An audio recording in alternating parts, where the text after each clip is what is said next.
ओम विघ्नेश्वराय वरदाय सुरप्रियाय लंबोदराय सकलाय जगत्हिताय नागायनाय स्तुतियज्ञ विभूषिताय गौरीसुताय गणनाथ नमो नमस्ते। या श्री स्वयं सुखिदिनां भवनेष्वलक्ष्मी पापात्मनां कृतिदयां हृदये सुबुद्धि श्रद्धा सदां कुलजना प्रभवस लज्जा तां त्वां नतास्म परिपालय दे विश्वम। नमस्कार, स्वागत है आपका आचार्यवाणी में। मैं आचार्य डॉक्टर विक्रमादित्य आपके साथ हूँ और आज का विषय हम आपके समक्ष हैं कि 2026 का आरंभ काल मीन राशि वालों के लिए किस प्रकार का रहेगा। देखिए, मीन राशि वालों, आपकी राशि के दृष्टिकोण से यदि देखा जाए तो ये 2026 का जो साल है वो आपके लिए एक तरह से उन्नति का योग भी बनाएगा और दूसरी तरह से देखा जाए तो कुछ विघ्नों का योग भी बनाएगा। यानी जो आपका ये समय है ना, कुछ अनप्रिडिक्टेबल दिखाई देता है। इसको आपको बहुत सावधानी से चलाने की ज़रूरत है। देखिए, इन दिनों आपकी राशि में इस वर्ष जो ग्रहों का परिवर्तन का योग बन रहा है, बड़ा विचित्र प्रकार का योग है। 9 ग्रह के 9 में से 8 ग्रह परिवर्तन की तरफ जाएंगे आपकी राशि के दृष्टिकोण से, और ये परिवर्तन बहुत विशेष योग आपके लिए बनाकर तैयार है। शनि महाराज अपने पूर्ण प्रभाव में राशि के दृष्टिकोण से आपकी 7.5 को चलाते हुए मध्यकाल में आपकी राशि में ही पदार्पण करके बैठ गए। यदि राहु का कॉम्बिनेशन देखा जाए तो बहुत ही श्रेष्ठ आपके लिए योग बना रहा है, जो आपके लिए खास तौर पे कई प्रकार के आपकी किस्मत को जगाने के योग बनाकर उठ बैठा हुआ है। और अब राहु पूर्ण आपके लिए जागृत अवस्था में जिस प्रकार का योग बना के बैठे हैं ना, वो कई प्रकार से आपके वारे न्यारे कर सकता है। बहुत सारे लोग आपके ग्रहों के दृष्टिकोण से बता रहे होंगे कुछ ना कुछ, लेकिन ये राहु महाराज को यदि आप शक्ति दे दें तो आप मान के चलें कि ये वर्ष 2026 जो है शनि की 7.5 के बावजूद भी आपके लिए बहुत श्रेष्ठ हो सकता है, बहुत लाभकारी हो सकता है। क्योंकि अकेले राहु ने जिस प्रकार से बृहस्पति के साथ कॉम्बिनेशन बनाकर आपके लिए रोज रास्ता बना रखा है इस वर्ष, वही आपकी किस्मत को बचा कर ले जाने वाला है। वही आपकी किस्मत में 4 चांद लगाने की योग बनाने वाला है। राहु बृहस्पति शनि पूरी तरह से आपकी राशि के दृष्टिकोण से 2026 में बहुत ज़्यादा विकट समस्याएं उत्पन्न कर सकते हैं। फूंक फूंक के कदम रखने की ज़रूरत रहेगी आपको, लेकिन आपकी राशि में रास्ता जो है, बच के रास्ता है, वो बृहस्पति के और राहु के कॉम्बिनेशन के साथ ही आपको प्राप्त होने के योग बनते दिखाई दे रहे हैं। जितना हो सके धर्म कार्यों को करने का प्रयास करना। धर्म कार्यों के राहु महाराज और बृहस्पति की कॉम्बिनेशन ऐसे दिखाई दे रहे हैं कि जितना धर्म कार्य करोगे ना, तो उतना कहीं ना कहीं आपके लिए बहुत सारे रास्ते, आपके समक्ष गुप्त मार्ग आपकी राशि के दृष्टिकोण से खुलने के योग बन सकते हैं। आपकी राशि में इस वक्त ऐसा योग चल रहा है इस 2026 में जो बनकर तैयार हो रहा है, जो कहीं ना कहीं बहुत सारी गुप्त विद्याओं की गुप्त बातों की जानकारी, छुपे हुए रहस्यों की जानकारी आपको प्राप्त होने के योग बन सकते हैं। थोड़ा आध्यात्मिकता को अपने अंदर अवश्य जगा के रखने का आपको प्रयास करना चाहिए। कन्याओं की सेवा, गरीब कन्याओं की सेवा जितनी करोगे इस वर्ष, ये खास तौर पर बता दीजिए, हम बताएंगे आपको बाकी सब तो चीज़, लेकिन ये वर्ष आपके लिए खास तौर पर इतना अद्भुत योग लेकर आ रहा है। लेकिन ध्यान रखना, रिस्क लेने से बचना पड़ेगा, क्योंकि 7.5 आपकी राशि में चल रही है। और हल्का सा भी गलत रिस्कों में, व्यवसाय के दृष्टिकोण से जो लोग काम कर रहे हैं, बिजनेस कर रहे हैं, उनके लिए खास तौर पर हिदायत के योग है कि बहुत बड़ी इन्वेस्टमेंट ना करें। ये कहीं ना कहीं 2026 का वर्ष ग्रह के प्रभाव से आपके लिए कुछ ना कुछ समस्याएं उत्पन्न करने के योग बना सकता है। इस संबंध में बहुत सावधानी के साथ चलने की ज़रूरत है। नौकरी में जो लोग हैं उनके लिए नई अपॉर्चुनिटीज़ लाने के योग बन रहे हैं, लेकिन साथ साथ क्योंकि शनि की 7.5 चल रही है तो कोई झटका दे सकते हैं, तो उसके लिए उपाय आपको लगातार करना पड़ेगा। शनि को मनाने का उपाय करना पड़ेगा। वो हम आपको समय के अनुसार से बताएंगे कि शनि का उपाय किस प्रकार से करना है, क्या करना है। वो जन्मपत्र के अनुसार से समझ लेना चाहिए कौन सा ग्रह किस प्रकार का खेल आपकी राशि में कब करने वाला है। तो चलिए, इस प्रकार का आपने 2026 का जो वर्ष है वो बहुत कुछ नया आपके लिए करने के योग बनाकर तैयार कर रहा है। आप विशेष तौर पर समझ लीजिए, सिलसिलेवार तरीके से समझ लीजिए, जनवरी के महीने के आरंभ काल में ग्रहों का योग क्या कुछ आपके लिए स्थिति उत्पन्न करता दिखाई दे रहा है। सबसे पहले बात कर लेते हैं 1 जनवरी, बृहस्पतिवार का अवसर, त्रयोदशी तिथि उस दिन विद्यमान है। और आपकी राशि के दृष्टिकोण से देखा जाए तो योग आपकी राशि में बहुत सुंदर बनता दिखाई दे रहा है। ये कुछ नई आपकी एनर्जी के साथ। जो नया वर्ष है ना, कुछ ये जो आरंभ हुआ है 2026, आपके लिए एक नई एनर्जी के साथ आता दिखाई दे रहा है। चीज़ें आपके फेवर में जाने के बहुत अच्छे से योग भी बनते दिखाई दे रहे हैं और ये स्थिति आपके लिए बहुत बढ़िया है।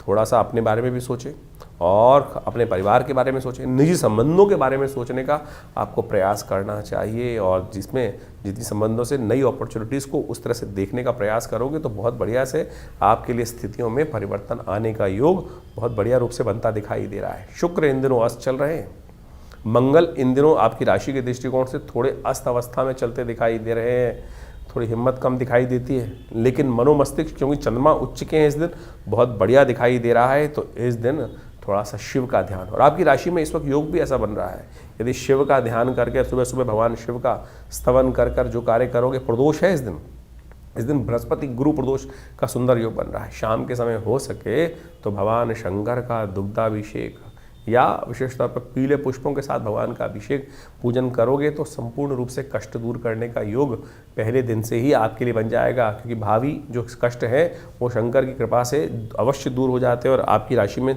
दिन अच्छे आने के बहुत सुंदर सूचना देते दिखाई दे रहे हैं ग्रह। 2 तारीख की यदि हम बात करें, शुक्रवार का अवसर, चतुर्दशी तिथि विद्यमान है और इस दिन आपकी राशि में धन योग बनकर तैयार हो रहा है और ये धन योग आने वाले 2-3 दिन में आपके लिए नई रास्ते अपॉर्चुनिटीज़ देने के योग भी बनाकर तैयार है। बहुत सारे रास्ते आपके लिए खुलने को तैयार हो रहे हैं जो आपके लिए कहीं ना कहीं से कुछ ना कुछ शुभ सूचना प्राप्त करने के संदेश भी लेकर आते दिखाई दे रहे हैं। तो इस संदेशों को आपको खासतौर पे ध्यान रखते हुए कार्य करने की ज़रूरत रहेगी। मन को भटकने मत देना, अपनी दिशा को ठीक रखते हुए कार्य करने का प्रयास करोगे तो बहुत अच्छा रहेगा। मन भटका इधर उधर तो समस्याएं उत्पन्न करने के योग दे सकता है। लक्ष्य से अपने दिमाग को हटने मत देना, क्योंकि ग्रह योग इस वक्त, क्योंकि मंगल है, मंगल का अस्त होना, शुक्र का अस्त होना इस वक्त कहीं ना कहीं आपकी राशि के दृष्टिकोण से ऐसे योग बनाकर तैयार कर रहा है कि हिम्मत थोड़ी थोड़ी टूटती दिखाई दे रही है। भैया इस वक्त धन योग आपकी राशि में बना हुआ है जो कह रहा है कि आपको खास तौर पे अपने ही निजी प्रयासों से आपके लिए किस्मत जागने के योग बनते दिखाई दे रहे हैं। अपनी बुद्धि से आपके लिए किस्मत से रास्ता खोल सकते हैं, तो इसलिए बहुत ज़्यादा दूसरों पर आवश्यकता नहीं है, दूसरों कंधों की। आप स्वयं बहुत बढ़िया है, तो आपकी किस्मत का सहारा आप स्वयं बनते दिखाई दे रहे हैं। इस वक्त शुक्रवार का अवसर है, रवि योग भी बन रहा है, तो ऐसे में आपकी राशि के दृष्टिकोण से हमें दिखाई देता है कुछ खास उपाय करना आपके लिए बहुत अच्छा रहेगा। हो सके तो इस दिन आपको सफ़ेद चीज़ों का दान करना चाहिए, किसी मंदिर में या किसी गरीब आदमी को या कन्या को, किसी गरीब कन्या को कुछ ना कुछ फल इत्यादि, मिठाई इत्यादि ये दान करने का प्रयास कीजिए। चीज़ें आपके फेवर में जाने के योग बहुत सुंदर बनते दिखाई दे रहे हैं। 3 तारीख का दिन शनिवार का दिन है और उस दिन पूर्णिमा का योग बन रहा है और इस सत्यव्रत का सुंदर योग बन रहा है। पौषी पूर्णिमा का योग है इस दिन। साथ साथ देवी शाकंभरी देवी का भी विशेष तौर पर स्तवन करने का इस दिन दिखाई देता है। धन योग आपकी राशि में बनाए हुआ है जो आने वाले 2-3 दिन तक आपकी चीज़ों को फेवर करने के योग जिस प्रकार से हमने बताया था वो आपके लिए उपस्थित है ग्रह योग के दृष्टिकोण से। ये योग आपकी राशि के दृष्टिकोण से यदि हम देखें, पौषी पूर्णिमा का योग जो बनकर आया है ये कई प्रकार से आपके लिए कल्याणकारी स्थिति उत्पन्न करता दिखाई दे रहा है। ग्रहों का योगा योग यदि आप समझने का प्रयास करें तो बस जिद पे अड़ने की ज़रूरत नहीं है। चीज़ें जैसे चल रही हैं उनको चलाए जाएं और थोड़ी हिम्मत जगाने का प्रयास करें। छोटी छोटी बातों में इस बात पे ध्यान न दें मेरे पास ये हो जाता तो मैं ये कर देता और ऐसा होता तो वैसा कर देता। इस वक्त जो है जैसा है उन चीज़ों को समझते हुए आगे चलाने की ज़रूरत है। केवल सपनों में ना रहें, जिद पे ना अड़ें, इस बात को ध्यान रखें। शनि की 7.5 का योग आपकी राशि में चल रहा है इस समय में, शनिवार का दिन है, हो सके तो शनि का विशेष तौर पर पूजन करने का प्रयास करें। पौषी पूर्णिमा है इस दिन क्या कर सकते हैं आप, तिलों का, काले तिलों का दान करने का प्रयास करें।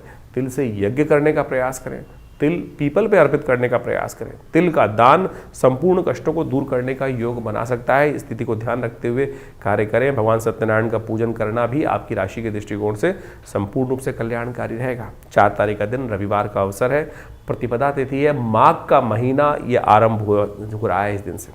साथ साथ इस दिन आपकी राशि के दृष्टिकोण से सुबह सुबह का योग जो है वो आपके लिए बहुत ही श्रेष्ठ रहेगा और जल्दी से उठ के समस्त चीज़ों को निपटाने के लिए सही दिशा पकड़ने का आपको प्रयास करना चाहिए। ये दिन आपकी राशि में इस प्रकार से बनकर आया है कि आप अपने लक्ष्य तरफ, अपने कार्यों की से सोचे हुए कार्यों की तरफ आगे बढ़ने का प्रयास करें। जैसा हमने कहा, आपकी राशि के दृष्टिकोण से इन दिनों मंगल थोड़े अस्त चल रहे हैं, शुक्र अस्त चल रहे हैं, बुध भी अस्त चल रहे हैं, और वो कहीं ना कहीं आपको आगे बढ़ाने में कहीं ना कहीं मन में हिचक उत्पन्न करते हैं कि मैं चढ़ाऊंगा। तो कई बार क्या होता है, ऐसा योग बनता है ना कि सर मुंडाते ही ओले पड़ जाते हैं, या हाथ आगे बढ़ाया और कहीं ना कहीं कष्ट आया। नहीं आएगा, बिल्कुल नहीं आएगा। तो निर्द्वंद भाव से सोचना बंद कर दीजिए कि कुछ अशुभ होने के योग हैं, ग्रह नहीं दिखा रहे हैं, केवल आपका आपका ही जो उत्साह है वो कहीं ना कहीं कम दिखाई देता है। तो आप अपनी चाल में मस्त होकर चलने का प्रयास करें। आपके ग्रह आपके फेवर में हैं, ये बिल्कुल साफ साफ इस वक्त ग्रह की गणना बता रही है। तो आप कोशिश ये करें, थोड़ा सा सूर्य को ताकत देने का प्रयास करें। खरमास चल रहा है इन दिनों, और खरमास जब चलता है तो सूर्य की गति थोड़ी कम हो जाती है, और सूर्य के कारण ही इन दिनों शुक्र बुध इत्यादि मंगल इत्यादि अस्त आपकी राशि में चल रहे हैं। तो उनको थोड़ी सी शक्ति देने का प्रयास कर लीजिए, बहुत अच्छा होगा।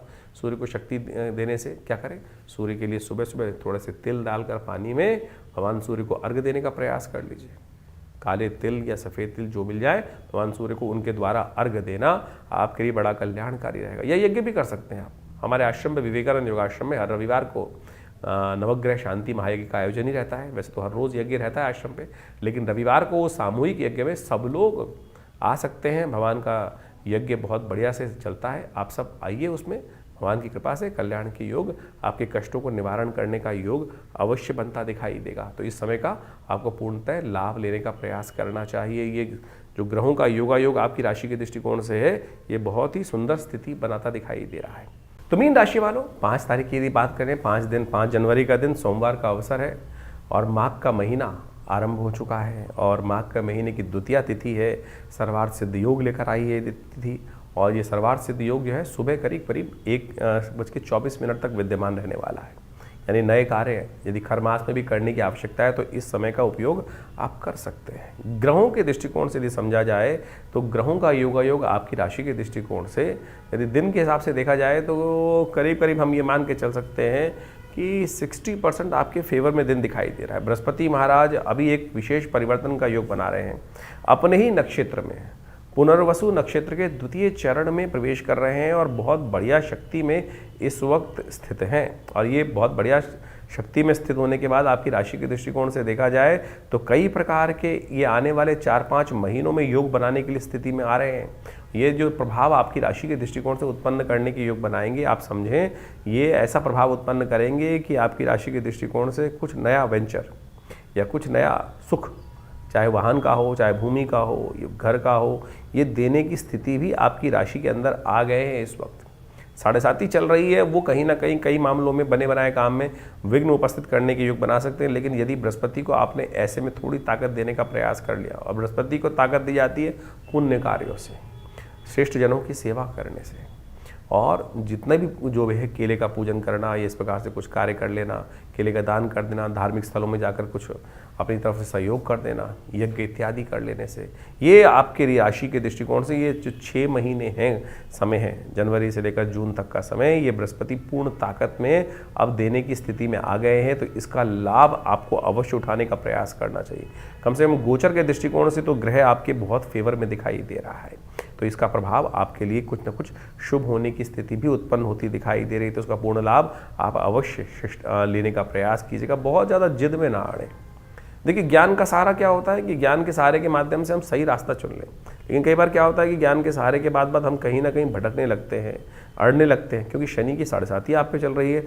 अड़ियल पना जो है, या थोड़ा सा शनि आपके ऊपर चढ़ा रहे, जिद में अड़े रहे, या कहीं ना कहीं आलस में बैठे रहे, तब चीज़ें आपके फेवर में कहीं ना कहीं समय निकलता जाएगा, चीज़ें फल रिजल्ट नहीं देंगी। लेकिन यदि बृहस्पति का आपने पूर्ण सहयोग ले लिया तो बहुत अच्छी स्थिति आपके लिए उत्पन्न होने के योग दिखाई देते हैं। 6 तारीख का दिन मंगलवार का अवसर है, और उस दिन तृतीया और चतुर्थी का योग बहुत सुंदर रूप से बन रहा है, संकष्टी चतुर्थी का योग बन रहा है। और साथ साथ आपकी राशि के दृष्टिकोण से देखा जाए तो इस दिन कई ग्रहों का योग बहुत श्रेष्ठ बन रहा है। मंगल इन दिनों अस्त चल रहे हैं, इस बात समझें। और मंगल अष्ट चलने के कारण से क्या होता है कि मंगल की शक्ति कुंडली में कई प्रकार की स्थिति को नेगेटिव उत्पन्न कर देती है और चीज़ों को फेवर में नहीं आने देती है। और ये मंगल का नेगेटिव प्रभाव जो है, ये लगातार अभी कुछ दिन आपको परेशान करने वाला है। तो इसका उपाय आपको लगातार करने की ज़रूरत है, और ये आपको विशेष तौर पे समझने की आवश्यकता है, क्योंकि मंगल का अस्त होने का प्रभाव जो है बहुत ही विशेष होता है। तो ऐसे में स्थिति को ठीक करने का आपको लगातार प्रयास करना चाहिए। देव योग से इस दिन मंगलवार भी पड़ रहा है और साथ साथ इस दिन विशेष तौर पे क्या बन रहा है, चतुर्थी का योग भी बन रहा है। तो अंगारक चतुर्थी का योग बन गया और माघ महीने में अंगारक चतुर्थी का योग बड़ा संपूर्ण रूप से मंगल के समस्त कष्टों को दूर करने का योग बना सकता है। ऐसे में हमने विवेकानंद योगाश्रम में इस शुभ योग को समझते हुए एक दिव्य कार्यक्रम रखा। वैसे तो हर मंगलवार पर सुंदरकांड चलते ही हैं और हमने आपको पहले ही बताया है कि मंगल का अस्त चलने से क्या होता है कि कई बार समस्याएं उत्पन्न हो जाती हैं। हिम्मत का प्रभाव, पौरुष का प्रभाव और साथ साथ पुरुषार्थ का ग्रह माना जाता है, साहस का प्रतीक माना जाता है। और जब सब कुछ ग्रह अच्छे चलते हुए भी अगर वो ठीक नहीं चल रहा है, पुरुषार्थ नहीं कर रहा है, मंगल अस्त चल रहा है, तो क्या होगा, बहुत सारे कर्म विघ्न आने के योग बनेंगे। तो ऐसे में उपयोग करें हनुमान जी का, सुंदरकांड का पाठ करें।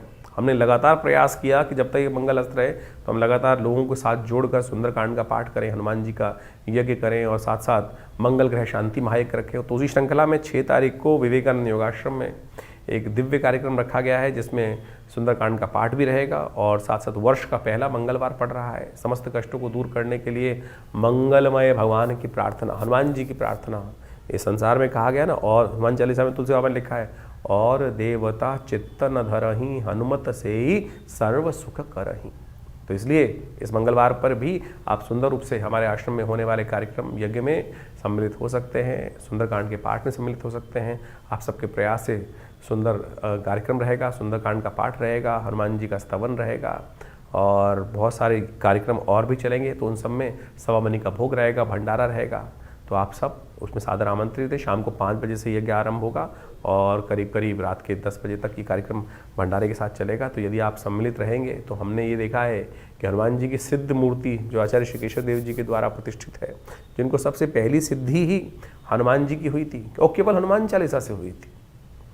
आंख बंद करी और वो बताया नंबर जो सामने वाले ने प्रश्न पूछा और वो उसका निवारण हनुमान जी के मंत्र से ही ऐसे चमत्कारिक सिद्धि प्राप्त हो जाती है। तो आप समझ लें कि इतना सुंदर ये हनुमान जी का सुंदर साबर मंत्र है, कुछ और उल्टा सीधा करने की, लंबा चौड़ा प्रयास करने की ज़रूरत ही नहीं है। तो इस साक्षात सिद्ध मूर्ति के समक्ष हनुमान जी के बैठकर सुंदरकांड का पाठ आप करें, हमारे साथ जुड़ें। अपने नाम से भी करा सकते हैं, उसके लिए पूर्ण व्यवस्था है। आश्रम के जो गतिविधि नंबर चल रहे हैं उन पर संपर्क साध कर आप चीज़ों को जान सकते हैं। तो मीन राशि वालों, 7 जनवरी का क्या ग्रहों का योग क्या कुछ कर रहा है जान लीजिए। बुधवार का अवसर है, पंचमी तिथि आपकी राशि में विद्यमान है। ग्रह थोड़े से स्वास्थ्य के लिए भारी चलते दिखाई दे रहे हैं, ध्यान रखिएगा। स्वास्थ्य का विशेष तौर पर ग्रहों के परिवर्तन के साथ से अनुकूल प्रभाव नहीं उत्पन्न होता दिखाई दे रहा है। थोड़े खर्चे ज़्यादा होने के योग आपकी राशि में थोड़े बनते दिखाई दे रहे हैं। तो इसलिए खास तौर पे अपने मनोमस्तिष्क का, विचारों का आपको थोड़ा ध्यान रखते हुए कार्य करने का प्रयास करना चाहिए। चंद्रमा के साथ केतु की युति जिस प्रकार से आपकी राशि में जो बन रही है, जहाँ बन रही है, वो कहीं ना कहीं थोड़ा सा मनोमस्तिष्क को नेगेटिव करता दिखाई दे रहा है। मंगल अस्त, साथ में शुक्र इत्यादि अस्त चल रहे हैं, सूर्य ने इन सब के ऊपर नेगेटिव प्रभाव डाल रखा है। खर मास का योग चल रहा है। तो चीज़ें कई बार क्या होती है, हमारे हाथ में आते आते रुक जाती है। अरे शनि की 7.5 चल रही है भाई, तो इस बात का ध्यान रखते हुए कार्य करो तो बहुत बढ़िया रहेगा। उसका उपाय लगातार करते रहने की ज़रूरत है। और शनि तो आपको पूरे वर्ष इस बार परेशान करने के योग लगातार देंगे ही देंगे। तो इस समय जो योग चल रहा है उसको आपको लगातार ठीक करने की ज़रूरत है, उसका उपाय करने की ज़रूरत है। परोपकार कार्य करें, किसी देवस्थल में जाकर एक काम कर सकते हैं, या तो कोयला जहाँ खाना बनता हो, कोयले का दान करना आपकी राशि के दृष्टिकोण से अच्छा है। कभी कभी ये अवश्य कर दिया कीजिए। कहीं ना कहीं कष्ट निवृत्ति का योग, कहीं ना कहीं कष्ट से बचने का योग भगवान की कृपा से आपकी कुंडली के अनुसार से बन जाएगा। हरी चीज़ों का दान करना भी आपके लिए अच्छा रहेगा। सब्जी इत्यादि का दान करना भी आपकी राशि के दृष्टिकोण से अच्छा रहेगा। 8 तारीख यदि ग्रहों का योग समझें तो बृहस्पतिवार का अवसर, षष्ठी तिथि इस दिन विद्यमान है और ग्रहों का परिवर्तन का योग बनेगा, उम्मीद रखें। लेकिन दिन थोड़ा सा भारी दिखाई देता है। शाम आते आते कुछ नया परिवर्तन का योग बनता दिखाई देगा। यानी दिन कैसे भी थोड़ा सा खर्चा वाला ज़्यादा रहेगा, तो खर्चों पे थोड़ा कंट्रोल रखते हुए कार्य करने का प्रयास करें। कई बार क्या होता है, मनोमस्तिष्क ऐसा लगता है कि कहीं हम अड़ जाते हैं कि नहीं ऐसे ही रास्ता। अरे दुनिया में बहुत रास्ते हैं, ऐसे भी वैसे भी कैसे भी, हमको एक ही रास्ता। कई बार इन दिनों ग्रहों का योग आपकी राशि के दृष्टिकोण से है, थोड़ा बुद्धि डंप हो रही है। तो कहीं ना कहीं वो स्थितियाँ समझ में नहीं आ रही हैं। शाम आने दीजिए, थोड़ा डिले करने का प्रयास कीजिए। कई बार चीज़ों को डिले करना बड़ा अच्छा रहता है, एकदम तुरंत डिसीजन लेना कई बार नुकसानदायक हो सकता है। तो आज का दिन जैसा भी ये काटने का प्रयास करें, नई सूर्य अस्त होने के साथ साथ नए जीवन के जो बहुत से कष्ट हैं उनको निवृत्ति करने का योग भी आपकी राशि में बनने के योग बहुत बढ़िया से बन सकते हैं। पीली चीज़ों का दान करना आपके लिए बड़ा अच्छा रहेगा। गुरु का सानिध्य प्राप्त करना, गुरुजन का आशीर्वाद लेना आपके कल्याण योग कहीं ना कहीं बन सकता है आपकी राशि में। 9 तारीख यदि हम बात करें, शुक्रवार का अवसर है, सप्तमी तिथि विद्यमान है और ग्रह नक्षत्रों के दृष्टिकोण से ग्रह परिवर्तन की तरफ जा रहे हैं। बहुत सारी चीज़ें आपको क्लियर होती दिखाई देंगी। मनोमस्तिष्क में नए विचार आपके लिए आने के योग बनते रहेंगे। उन विचारों को थोड़ा सा ध्यान देने की आवश्यकता है। कई बार क्या होता है, रात को हमने कोई सपना देखा होता है और अगले दिन हमको लगता है कि ये बिल्कुल ऐसा ही घटना घट गया। तो ऐसा ही योग आपकी राशि में इस वक्त बनकर तैयार है कि बहुत सारा पूर्वाभास हमें होने के योग बनते दिखाई देंगे। बहुत सारी चीज़ें आपको इंट्यूशन के तौर पर समझ में आने की योग बनती दिखाई देंगी। और इस दिन खास तौर पर ध्यान रखिएगा, सप्तमी है, सूर्य इन दिनों खरमास में चल रहे हैं, शुक्रवार के दिन सप्तमी का योग बन रहा है और साथ साथ भद्रा का योग भी है। तो कम से कम नए कार्यों की तरफ बहुत ज़्यादा जोर लगा के कार्य ना करें, उद्धृत ना हो। नए कार्यों को करने की तरफ जाना कहीं ना कहीं नुकसानदायक साबित हो सकता है। भगवान सूर्य को विशेष तौर पर अर्घ देने का प्रयास करें। ये माघ के महीने की कृष्ण पक्ष की सप्तमी है, जिसे विशेष तौर पर सप्तमी के रूप में ही जाना जाता है, सर्वदात सप्तमी के रूप में जाना जाता है। और ये विशेष तौर पर यदि हम देखें तो हिमाद्री इत्यादि ग्रंथों के अंदर इसका वर्णन लिखा है कि भगवान सूर्य को इस दिन अवश्य अर्घ देने का प्रयास करना चाहिए। भगवान सूर्य की कृपा से बहुत सारे कष्टों को निवृत्त करने के लिए, इच्छा पूर्ति के लिए सहायता मिलने के योग बन जाते हैं। 10 तारीख का दिन शनिवार का अवसर है, अष्टमी तिथि विद्यमान है और उस दिन ग्रहों का परिवर्तन का योग सुबह सुबह ही बनेगा। और ये परिवर्तन जो है आपकी राशि के दृष्टिकोण से थोड़ा इमोशनल तौर पे हल्का दिखाई देता है। चीज़ों को बहुत कुछ करने के लिए हिम्मत ज़्यादा चाहिए और मंगल अस्त होने के कारण से आप सही दिशा में हिम्मत करने से बचते दिखाई दे रहे हैं। लेकिन साथ साथ आपकी राशि के दृष्टिकोण से यदि हम देखें तो ये धन योग भी बन रहा है आपकी राशि में इस वक्त। ये धन योग नेगेटिव नहीं है, पॉजिटिव ही रास्ते आपके लिए समक्ष उत्पन्न करते दिखाई देंगे। थोड़ी सी मेहनत से रास्ता बन जाएगा, लेकिन इमोशनल पॉइंट ऑफ व्यू यदि आप फंसे रहेंगे, कई बार क्या होता है कि इमोशनल फूल बन जाते हैं। इस समय में इमोशनल फूल ना बने। बहुत सारी बेकार की बातें कि जिनमें है उसमें ही टाइम खराब होने के योग बन जाते हैं। बहुत सारे ऐसे विचार होते हैं जो लगातार दिमाग को खाली ही नहीं होने देते। भैया समय है कार्य का लाभ लेने का। आपके अपनी मेहनत से, आपके अपने सोर्सेज से जो काम चल रहे हैं उसी से आपकी चीज़ें बनने के योग दिखाई देते हैं। तो इसमें उसका लाभ लेते हुए कार्य करने का प्रयास कर लीजिए, अच्छा रहेगा। तो ज्योतिष के दृष्टिकोण से आपने ग्रहों का प्रभाव समझा। माघ का महीना इस बार आरंभ हो रहा है, साथ में नव वर्ष भी आरंभ हो रहा है। 2026 सूर्य का वर्ष है, जिसका नंबर 1 आता है और ये वर्चस्व को स्थापित करने वाला नंबर है।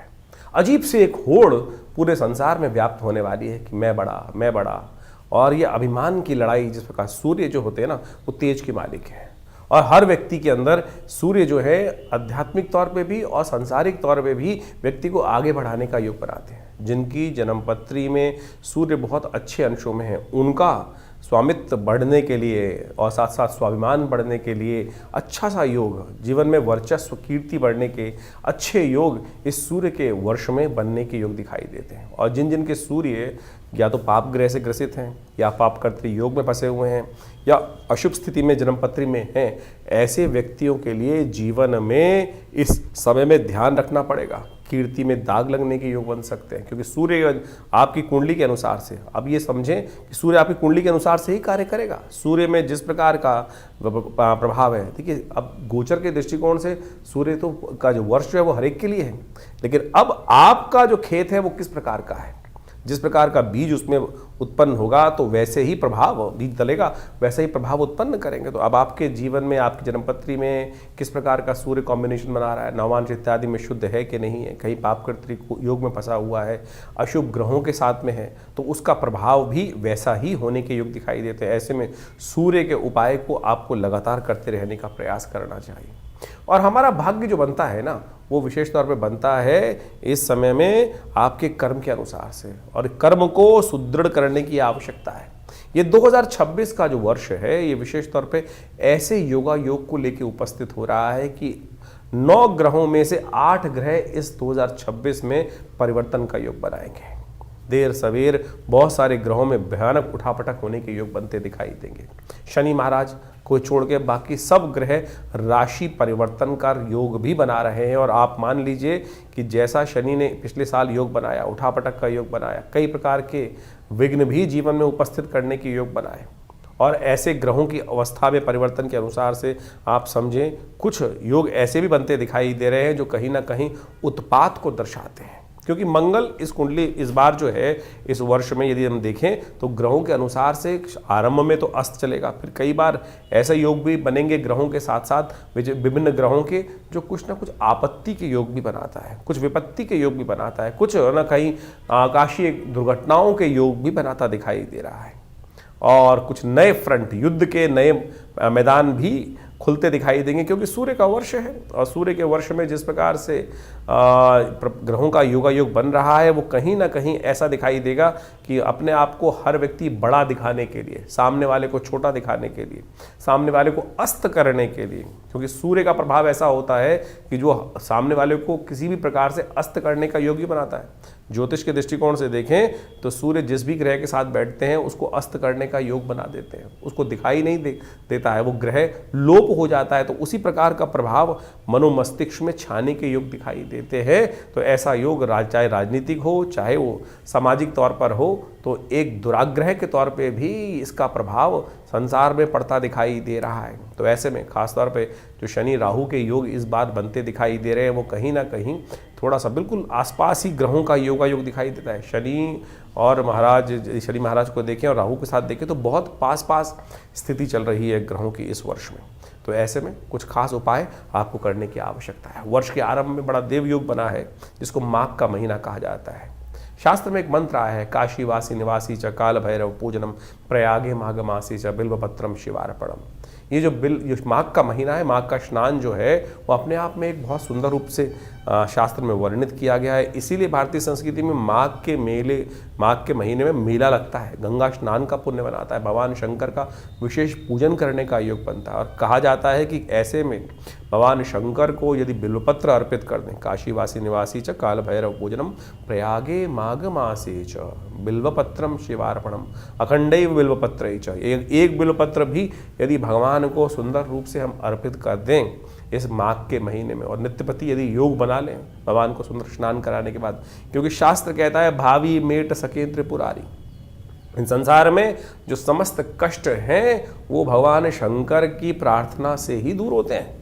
और जिन जिन ने भगवान शंकर की प्रार्थना जब जब जैसे से कही, असंभव को संभव करके दिखाया, विभिन्न प्रकार की आपत्तियों को जीवन से दूर, चाहे वो स्वास्थ्य संबंधी समस्याएं हों, चाहे वो किसी भी प्रकार की समस्या हों, भोलेनाथ का आशीर्वाद जब मिल जाता है तो इसलिए इस समय में विभिन्न प्रकार के जो योग बने उनका हमको प्रयास करना चाहिए, लाभ लेना चाहिए। भगवान शंकर पत्रम पुष्पम फलम तो यम, जल से ही प्रसन्न हो जाते हैं। तो इस यानी जल से भी पत्र पुष्प बेलपत्र फूल जो है इस संसार में किसी और को नहीं चढ़ता है, सामान सब भगवान शंकर को चढ़ा देते हैं।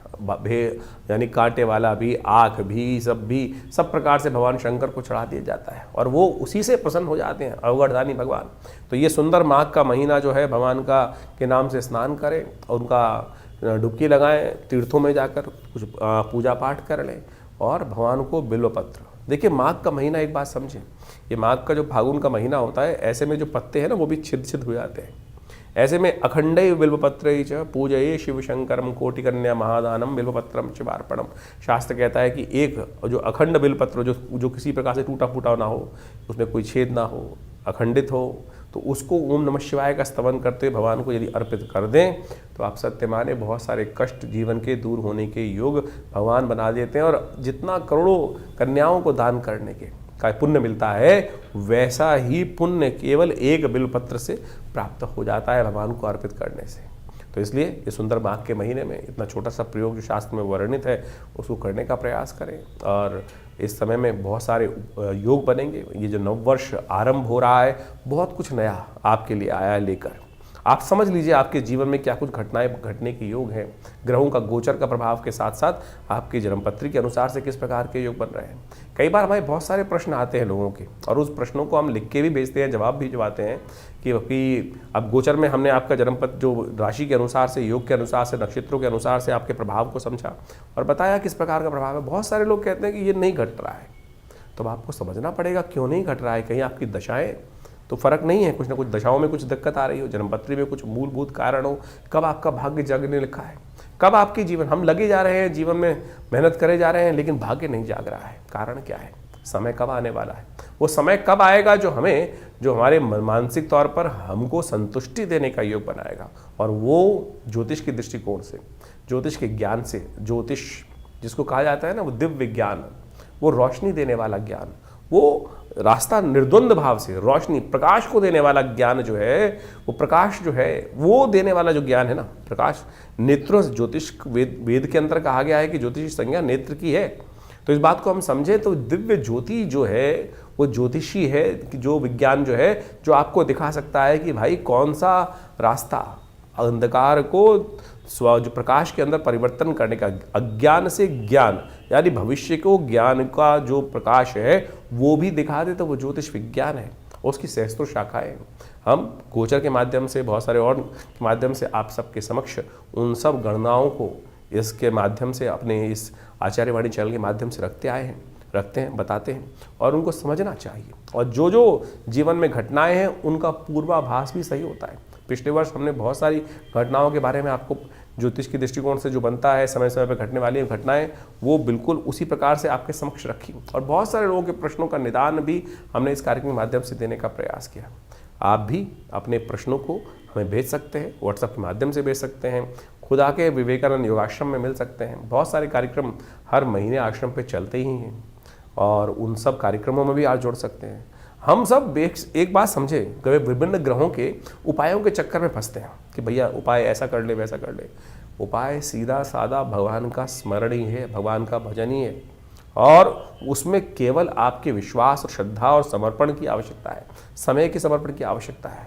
हम लगे हैं जन्म पर कुछ सिर्फ अंगूठियां पहनने में, कुछ टोटके कर लेने पे, ये टोटका कर ले, वो टोटका कर ले। सीधा सीधा भगवान का भजन करिए, ना हींग लगे, ना फिटकरी रंग चौका हो। तो आप जो विभिन्न कार्यक्रम के बारे में हम आपको समय समय पर हर रोज़ अपने आपके राशिफल के अनुसार से बताते रहते हैं, पौराणिक ज्योतिष को आपके समक्ष लाने का प्रयास करते हैं। ज्योतिष एक ऐसा विषय है जो विशेष तौर पर पुराण के अनुसार से शास्त्रों में बहुत सुंदर तरीके से विद्यमान बताया गया है, और उसमें उनके जो निदान हैं, टेस्टिमनीज हैं कि क्या किया, किसके जीवन में कैसा कष्ट आया, तो उनका वर्णन जो है हमारे पुराणों में मिलता है, हमारी कथाओं में मिलता है। और उन कथाओं से ही क्या होता है कि आप जब पंचांग देखेंगे तो हर रोज़ कोई ना कोई व्रत आता है, हर व्रत की कोई ना कोई कथा है, वो किसी ना किसी पुराण में लिखी हुई है। वो कथा है क्या?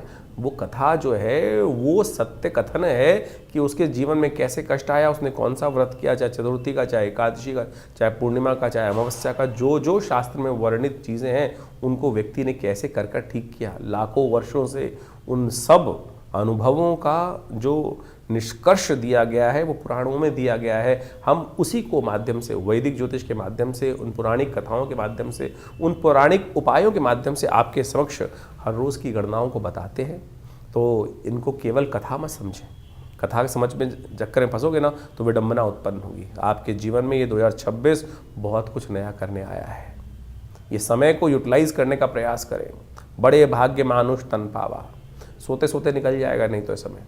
तुरंत समझिए क्या होने वाला है आपके भविष्य में। ज्योतिष के माध्यम से आप समझ सकते हैं और सही दिशा पकड़ सकते हैं। सही दिशा पकड़ लोगे, सही रास्ता पकड़ लोगे तो तुरंत अपने उस लक्ष्य तक पहुंच जाओगे। नहीं तो पृथ्वी गोल है, कोई लंबा रास्ता लेगा, कोई छोटा रास्ता लेगा। अनुभव के माध्यम से, गुरु के सानिध्य में रहकर हमको छोटा रास्ता पता चल जाता है, नहीं तो बहुत लंबा पहुंचोगे तो सही लक्ष्य में।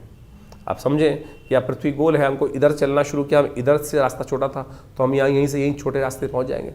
नहीं तो पूरा लंबा घूमकर जिंदगी लगाकर फिर उस लक्ष्य में, लक्ष्य हमारे बिल्कुल पड़ोस में बैठा था लेकिन हम उसको भटकते भटकते कहाँ से कहाँ भटकते रहे। तो इसलिए ज्योतिष के माध्यम से, जो अनादिकाल से हमारे समस्त जितने शास्त्रों के माध्यम से लोगों ने, बुद्धिमान लोगों ने उसका सहारा लिया है, तो आप भी ज्योतिष के माध्यम से हमारे इस संस्थान से जुड़ें। मैं आचार्य डॉक्टर विक्रमादित्य आप सबको नववर्ष की हार्दिक शुभकामना देता हूं। और ये वर्ष आपके लिए कुछ नया करने के लिए जैसे उद्धृत हो रहा है, न्यूमरोलॉजी के हिसाब से सूर्य का वर्ष है। आप सबके जीवन में सूर्य के समान प्रकाश का सुंदर योग बने और संसार पर आपका वर्चस्व स्थापित हो, ऐसा भगवान की तरफ से आप सबको आशीर्वाद। धन्यवाद, नमस्कार।